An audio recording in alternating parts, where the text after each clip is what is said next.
So, what's wrong with modern feminism today? Possibly everything. It's crazy, and it's dangerous. It's dangerous. You know, I find it be biased because that's easy. It means tear it down and destroy it. Why? Because it's a brutish system that's predicated on nothing but oppression. It's nothing but a tyranny in the eyes of the radical women's studies types. Heterosexuality, that's a tyranny. Capitalism, that's a tyranny. Democracy, well, that doesn't even exist, and even if it did, it would be a tyranny. Everything's a tyranny. Women use the dominance hierarchy to select mates. This is going to be hurtful to a lot of people. So, there's a lot of people listening to this. It's so strange because, you know, people think of evolution from a natural selection perspective, almost always, but sexual selection plays a huge role. So here, I'll lay out something wild for you, okay? So we know that you have twice as many female ancestors as male ancestors. Now, people have a hard time with that, but you could imagine that, roughly speaking, that would happen if every single woman had one baby and only every second man fathered a child. So for men, it would be you either have 2 kids or 0. Well, that's basically what it is on average across time. If you're a man, you have 2 children, maybe with 2 different women, or 0. If you're a woman, everyone has 1. That's how it averages out. So there's more disparity of success among men, and that's very common in the animal kingdom, by the way. Now, the question is, how do women select their mates? Now, unlike female chimps, female humans are choosy maters. Female chimps will mate with any chimp. They go into heat, they'll mate with any chimp.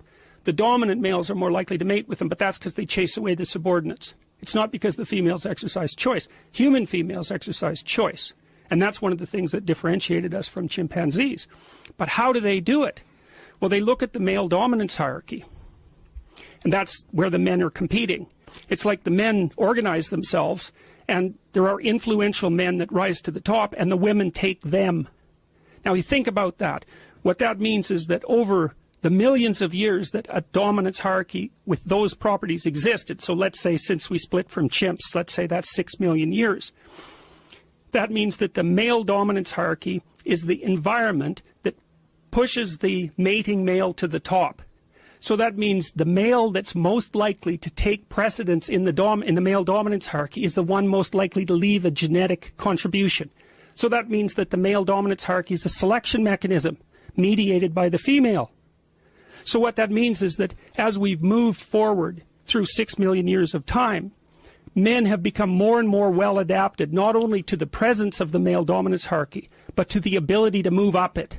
Now imagine that that's happened for 6 million years. So now imagine that we started to watch that, because we're curious creatures, we're always trying to figure out who we are.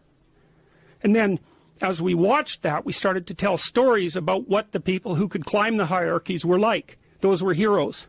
That's where hero mythology came from. And the biggest hero is the person who'll go out and kill the snake. Well, unsurprisingly, because that was a big hero, man. And maybe when we were living in trees, that was a hero. So the big hero is the person who goes out, slays the dragon, gets the gold, brings it back to the community and distributes it. He's also the person most likely to go up the dominance hierarchy. He's the person most likely to find the virgin, right? Because it's a virgin that you free from the dragon and you get to claim her, right? And so the dominance hierarchy is a mechanism that selects heroes and then breeds them. And so then we watch that for 6 million years. We start to understand what it means to be the hero. We start to tell stories about that. And so then not only are we genetically aiming at that with the dominance hierarchy as a selection mechanism mediated by female choice, but our stories are trying to push us in that direction. And so then we say, well, look, that person's admirable. Tell a story about him. And we say, this person is admirable. Tell a story about him. And this person is admirable. And at the same time, we talk about the people who aren't psychologically, when you're talking about postmodernists and their rejection of these classic male structures, or what they're doing is realizing that they're not going to compete in the classic, as stated, male hierarchy, so they're creating their own version of it. Mm-hmm. Sure, that's the creative element. Sure. Well, we asked earlier, what's the motivation of these pathological guys who are out there like bolstering up the feminists? Yeah, well, you know, they don't compete any other way. They don't compete. They figured out how to compete. They compete as allies, let's say. Very sneaky. Wow. Yeah. Wow. Sneaky. Yeah. And that's how everybody always describes him too. When you, I mean, it's almost like I avoid doing it because it just almost feels gross to label them like that. But that is the way you think of male feminists. You think of them as sneaky. And, and it's creepy. And discriminatory towards classic male behavior. Yeah, well, and no wonder. Yeah. They haven't got a hope of competing in that hierarchy. Wow. That's deep. That is deep. This is going to be hurtful to a lot of people. A fascinating interview with you, and you were talking about the plight of young men and how guys really need to get their act together. You went on to say the lack of an identifiable and compelling path forward and the denialism these kids are being fed on a daily basis and undoubtedly destroying them, and that is especially true of the young men. This show we've covered widely the fact that suicide is the biggest killer of young men under the age of 45 in this country. It goes on in that interview to say, at this point, to my astonishment, Peterson begins to weep. Yeah, well, it says, see, now it did it to me again. Look, last night, I was at this talk I gave, and about 1,000 people came, and about 500 of them stayed afterwards, and most of them were young men, and just one of them after the other comes up to me, and they shake my hand, and they say, look, I've been listening to what you've been saying for 6 months, and it's changed my life. It's like I was depressed, I was addicted to drugs, my relationships weren't working out, I was hopeless, I didn't have any goal. I started cleaning up my room and telling the truth and working hard on myself, and it's really working, and I just want to thank you for helping me. And I think, God, it's so sad that so many of these men, they've not had an encouraging bloody word, a real encouraging word in their entire life. It just takes a little bit of encouragement and care so that they're willing to set themselves straight to some degree and start trying. It's just a catastrophe that's so rare in their lives. And so, yeah, well, every time, because I see the same thing when I'm talking. My audiences are often composed mostly of men between, say, 20 and 35. Not exactly young, but young enough. And they're desperate for a discussion about responsibility and fair play and noble being and working properly in the world. And the idea, and to hear the idea that their lives actually matter, that if they straighten themselves up and fly right, that they'll have a beneficial effect on themselves and their family and the community, and that the world is starving for that. And for them as individuals, not for them as a group, but for each of them as individuals. So, yeah, it breaks me up. Every time the topic comes up, it breaks me up because it's so damn sad. And we're so stupid. We're alienating young men. We're telling them that they're patriarchal oppressors and denizens of rape culture and tyrants in waiting, and we fail to discriminate between their competence and their tyranny. And it's awful. It's so destructive. It's so unnecessary. And it's so sad. And so whenever I think about it, especially because of all that I've seen of it, it makes me sad, like deeply. It's so sad. Why has it happened? Oh, God, that's a complicated question. I mean, well, it's partly happened because every culture has a tyrannical element, I mean, our culture isn't perfect. There is oppressive elements to it. It's not completely fair. So some of it is just the age-old observation that you don't get a culture without a bit of a tyranny. A lot of it is resentment and failure to take responsibility. It's people saying, instead of looking at the part they play in making the world a dark and terrible place, they blame something like the patriarchy and then assume that all the men who compose it are somehow malevolent tyrants or tyrants in waiting. It's like it's ideological possession. There's just no excuse for it. It's motivated by resentment. Does mostly. feminism have a role to play in that? Well, it depends on how you define feminism. If it's the feminism that says, wouldn't it be lovely if women could offer what they have to the world so that the world would be a better place on the same footings as men? Well, no, that's great. If it's the feminism that says that Western culture is an evil, corrupt patriarchy, then absolutely. There's no excuse for that sort of thing, and it completely dominates the universities, especially in the humanities. Like, we really believe, most left-wing academics believe, that the Western culture is a corrupt patriarchal tyranny. I mean, God, wake up.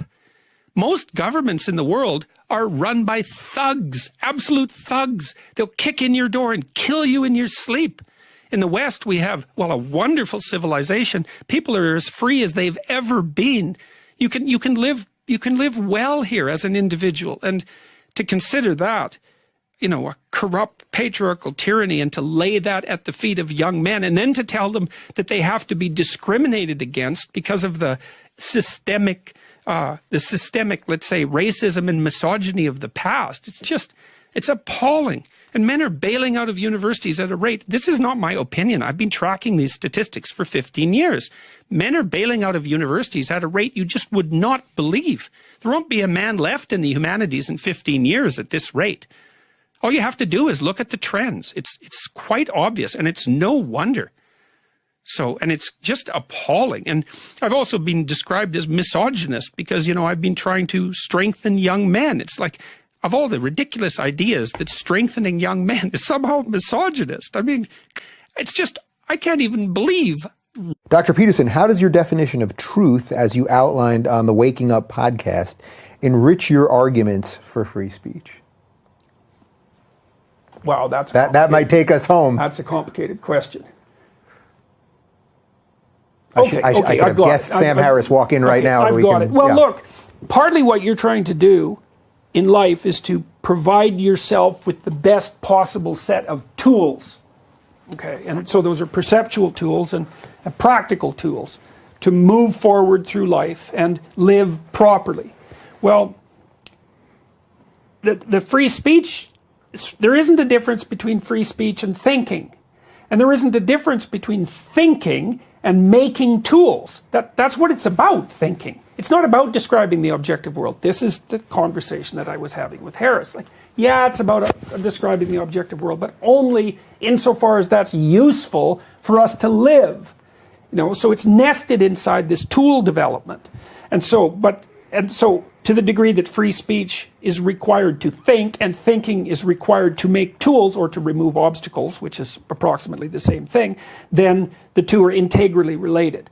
And it isn't, free speech isn't the freedom to speak, it's the freedom to think. And you might say, well, why should people be able to think? And the answer to that is because they let stupid thoughts die instead of them.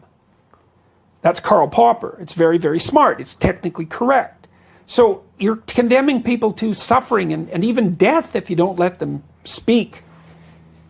Thought's a collective process. This isn't this conversation. This is thinking what we've been doing. It's not like you had all these thoughts and I had all these thoughts and we're just bringing them forward.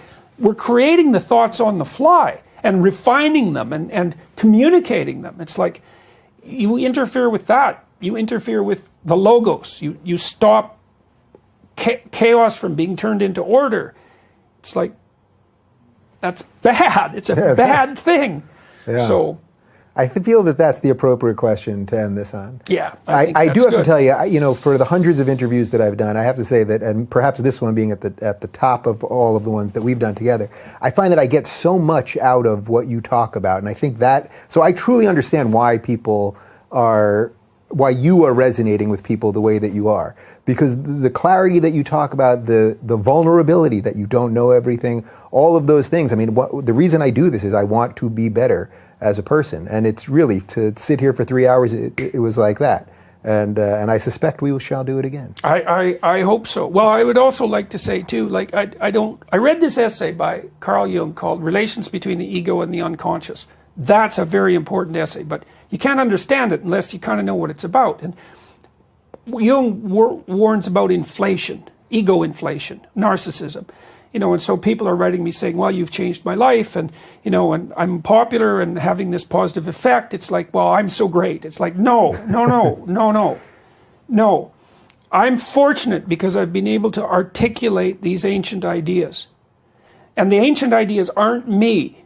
They're not me. They're seriously not. I'm like I said, I'm fortunate that I can articulate them. And that helps transfer the power of them to other people. The people already know them in some sense. They resonate with them. But it's very important to maintain a distinction between being the messenger and the message. And I'm not the message, although to some degree I'm fortunate enough to be the messenger. And this essay of Jung's was a life changer for me, because it's brilliant. It's absolutely brilliant. He says very clearly, discipline yourself. Be careful with your life. And do not confuse archetypal ideas with yourself. It's like, right, yes, don't do that. It's a bad idea. Hitler did that. Stalin did that. Mao did that. You do not do that. So, on that note, it's been a pleasure. Thank you guys for watching. We're going to do one extra thing. If you are a Patreon member, if you're not, you can jump over to patreon.com/Rubin Report and later.